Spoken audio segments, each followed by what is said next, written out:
का रुख करेंगे तो 20 जुलाई से शुरू हो रहे संसद के मानसून सत्र से पहले दिल्ली में सर्वदलीय बैठक आयोजित की गई।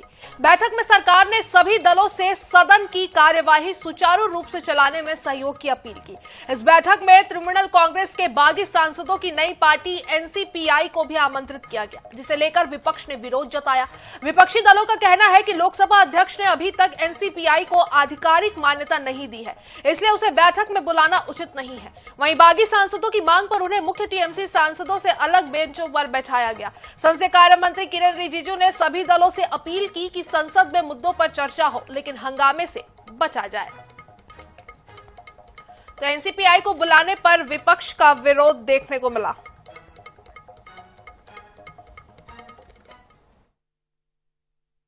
Have all walked out of the all party meeting in protest because the so-called NCPI, which is an unrecognized party, the strength of the All India Trinamool Congress in the list provided by the table office is shown to be 28 members.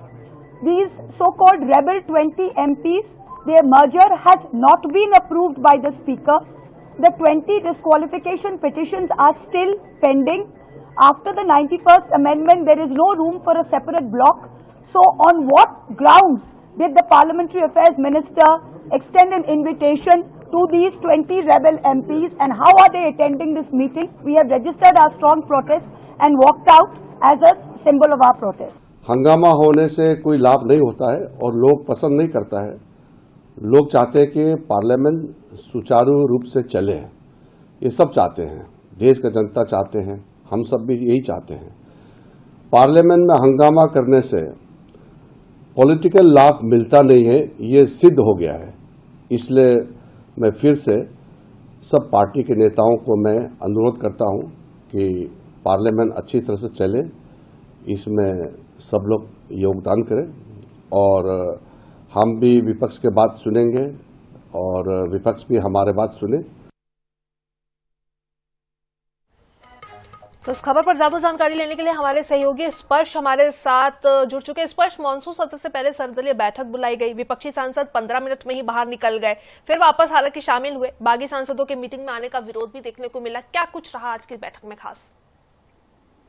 देखिए, सर्वदलीय बैठक जब शुरुआत हुई तो विपक्ष अपना विरोध दर्ज कराने के लिए थोड़ी देर के लिए वॉकआउट करता हुआ जो है नजर आया। जिस तरीके से टीएमसी के जो बागी सांसद हैं उनको इस मीटिंग में निमंत्रण दिया गया था, इसका विरोध सीधे तौर पर जो विपक्ष है वो दर्ज कराता हुआ नजर आया। हालांकि जब सर्वदलीय बैठक बुलाई जाती है तो तमाम जो विपक्षी पार्टियां हैं वो एक साथ जो है देखने को मिलती हुई जो है नजर आती है, इसलिए हमने देखा कि विरोध जो है किया गया। लेकिन उसके बाद में थोड़ी देर बाद तमाम जो पार्टीज हैं वो वापस जो सर्वदलीय बैठक है उसमें पहुंचती हुई जो है सीधे तौर पर नजर आई। और इस बैठक के बाद में किस तरह की मांगे जो है निकलकर सामने आएगी विपक्षी पार्टियों की, ये सीधे तौर पर देखने वाली बात रहेगी। लेकिन जिस तरीके से बयानबाजी निकलकर सामने आ रही है उससे ही पता चल रहा है कि किस तरीके से इस बार एक बार फिर से जो हंगामेदार सत्र है, मानसून सत्र, वो देखने को मिलता हुआ नजर आ सकता है। कई सारे मसले हैं जिन पर विपक्ष और सत्ता पक्ष जो है सीधे तौर पर आमने सामने रहेगा। राम मंदिर, चंदा चोरी की बात की जाए, नीट पेपर लीक एग्जाम की बात की जाए, या फिर जिस तरीके से सोनम वांगचुक का मसला है, तमाम विषय जिनको लेकर आमने सामने की स्थिति जो है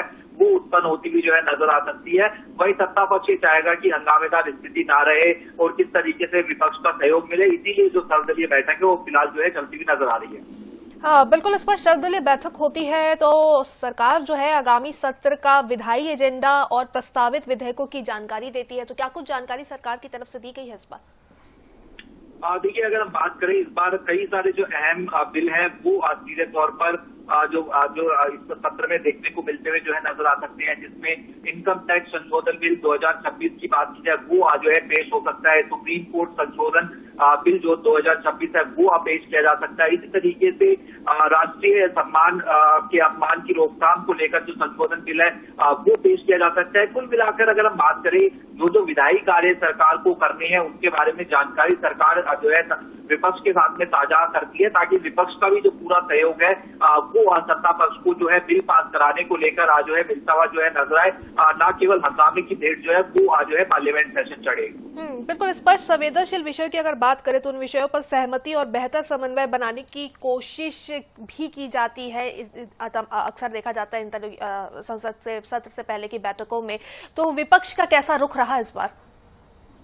देखिए, विपक्ष के संदर्भ में जहां तक बात करें, विपक्ष अपनी मांगों को लेकर लगातार अड़ा हुआ जो है नजर आ रहा है। विपक्ष सीधे तौर पर सरकार को सर्वदलीय बैठक में जानकारी देगा कि जिस तरीके से कई सारे मसले हैं, मतलब हमने देखा कि आज ही जो राहुल गांधी है नेता विपक्ष और जो मल्लिकार्जुन खड़गे है राज्यसभा में नेता विपक्ष, उन दोनों की तरफ से एक पत्र जो है वो प्रधानमंत्री नरेंद्र मोदी को लिखा गया और सीधे तौर पर राम मंदिर चंदा चोरी में जिस तरीके से अनियमितताएं हुई है उसकी जो है एक स्वतंत्र जांच होनी चाहिए, सब चीजें पारदर्शी तरीके से बाहर आनी चाहिए, इसकी मांग जो है वो करते हुए नजर आए। तो ये मसला रहने वाला है। इसके अलावा जो विपक्ष में जो टूट देखने को मिलती हुई जो है नजर आ रही है, खासतौर पर जो विपक्षी पार्टी है टीएमसी के कुछ सांसद जो है वो अलग होकर अपना दल बनाते हुए नजर आ रहे हैं। इसी तरीके से शिवसेना जो है उद्धव ठाकरे की बात की जाए तो उनके जो है सांसद अलग होते हुए नजर आए। तो ये जो खरीद फरोख्त किया जो आरोप लगाता हुआ नजर आता है विपक्ष, ये ना हो, ऐसे तमाम विषय जिनको लेकर संसद जो है फिलहाल हंगामेदार देखने को मिलती हुई नजर आ सकती है। तो बिल्कुल मानसून सत्र से पहले सर्वदलीय बैठक जो है वो आज की गई। बागी सांसदों को भी न्योता दिया गया था। एनसीपीआई को बुलाने पर विपक्ष का विरोध भी इस दौरान देखने को मिला है। हमारे सहयोगी स्पर्श हमारे साथ जुड़े हुए थे जिन्होंने तमाम जानकारियां दी। आपका शुक्रिया स्पर्श।